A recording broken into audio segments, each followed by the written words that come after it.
ஒரு சின்ன வார்த்தைக்கு மனைவியை போட்டு மிருகத்தை அடிக்கிற மாதிரி அடிக்கிறது கிடையாது. சகிப்பு. சரி, அவள் ஏதோ ஒரு கோபத்தில் சொல்லிட்டு போனா விடு, பரவாயில்ல போ அப்படின்னு போயிடணும். சில தடவை விசேஷமாக பெண்களுக்கு வந்து அவங்களுடைய மாதவிடாய் நாட்களில் அவங்க கொஞ்சம் ஸ்ட்ரெஸ்டாக தான் இருப்பாங்க.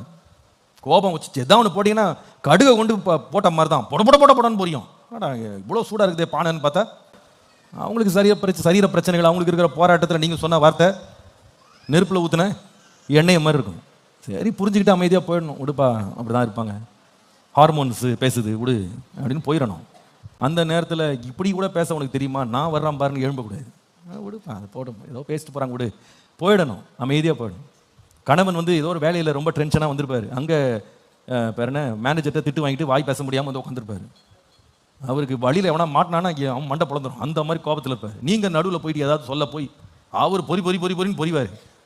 என்னங்க இப்படி பூகம்பம் மாதிரி பொரியிறாரு அப்படின்னா புரிஞ்சுக்கணும். சரி, ஏதோ டென்ஷனில் வந்திருக்கிறாரு, என்ன பிரச்சனைன்னு தெரில, ஏதோ ஒரு இதில் ஒரு அழுத்தத்தில் வந்து உட்காந்துருக்கிறாருனோடனே நீங்கள் கொஞ்சம் அமைதியாக போயிட்டு ஒரு வடை சுட்டு காப்பி எடுத்துகிட்டு வந்து கொஞ்சம் பொறுமையாக கொடுத்தீங்கன்னா அந்த சூட்டை என்ன பண்ணலாம், கொஞ்சம் தணிக்கலாம்.